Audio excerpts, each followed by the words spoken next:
हमनी के संस्कृति, हमनी के संस्कार सदा रहे हमनी के साथ। भारत के महान ग्रंथ और काव्य सब के संपूर्ण संकलन सब्सक्राइब करें तिलक।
जय श्री कृष्ण। जहां कहीं मित्र और मित्रता के बात निकलेला त मिसाल दिहल जाला कृष्ण और सुदामा के मित्रता के। कहल जाला दोस्ती होखे त कृष्ण सुदामा जैसन और दोस्त होखे त श्री कृष्ण जैसन। श्री कृष्ण के जीवन में सुदामा के संगे वहां के मित्रता के अध्याय बड़ा ही मधुर और मार्मिक है, जिनमें पग पग पर इतना गहीरा भावुकता छुपल है कि ई कथा कहत कहत या सुनत सुनत कई बार आंख में आंसू आ जाला। शोधकर्ता के अनुसार श्री कृष्ण सुदामा की कहानी भारत के और विदेश के कई गो भाषा में लिखल गई है। बंगला, मलयाली, कश्मीरी भाषा के अलावा उर्दू और फारसी भाषा में यह अनुपम मित्र कथा के बखान कल गई है। काशी के काव्य रसिक लाला भगवान दीन प्रियदर्शी के नाम से यह कथा के लिखलन। तब महाराष्ट्र के आनंद दास उर्दू शायरी में एक कथा के वर्णन 1884 में कैलन। यह कथा के आधार पर रंगमंच खातिर कई गो नाटक लिखल गई।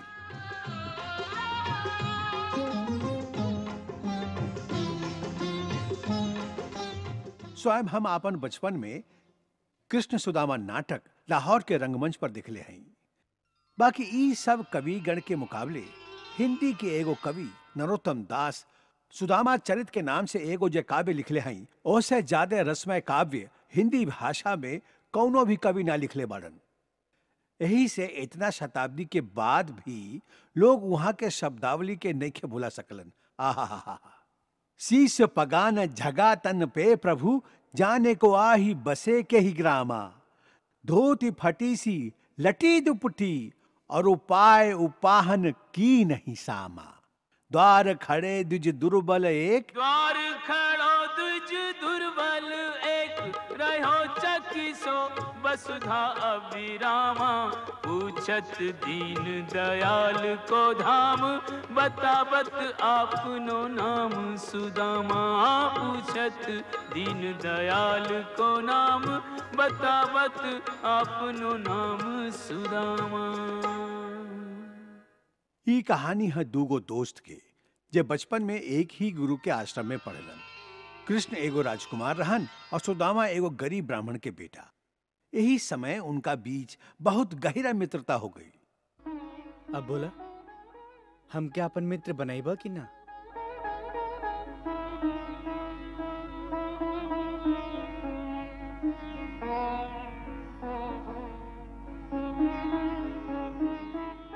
तू तो सचमुच भगवान के तरह ही उदार बाड़ा। आज जीवन में पहला बार केहू के मित्र बनावे के आनंद पहले ही मित्र। फिर दोनों बड़ हो गईलन। श्री कृष्ण द्वारकाधीश बन गईलन।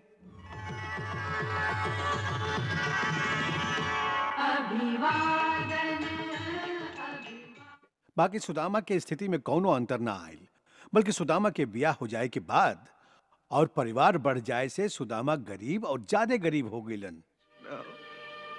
श्री कृष्णा, श्री कृष्णा। यह कहानी में दूगो दोस्त के दोस्ती के चित्रण कल गई हा। इनका में से एगो भगवान हा तो दूसर दीन गरीब सुदामा। एगो पूर्ण काम, दूसर निष्काम। एगो नियामक हैं जे नियम बनावेली तो दूसर संयमी जे नियम के पालन करेलन।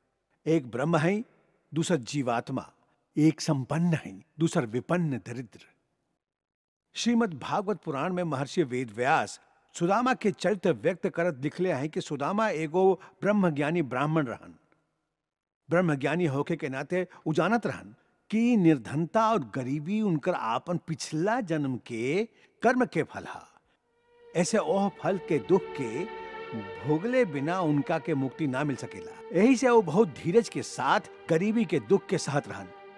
बाकी उनकर पत्नी उनका के जोर देत रही कि जिनका के आप त्रिलोकीनाथ समझेली वहां आपके मित्र हैं, तो वहां से सहायता काहे नहीं की मांगत। बाकी सुदामा के कृष्ण के आगे मदद खातिर हाथ फैलावल स्वीकार ना रहे।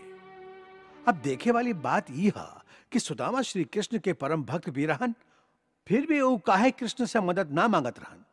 काहे कि जी सच्चा भक्त होखेला वो तो भगवान से एह तरह के नखरा ना करेला कि हम ऊ ना मांगब। भक्त पूरा तरह से समर्पित होखेला, विनम्र होखेला। ओकरा भगवान से मांगे से कुछ भी कहे में कबो कोनो शर्म ना आवेला, कोनो लाज ना लागेला।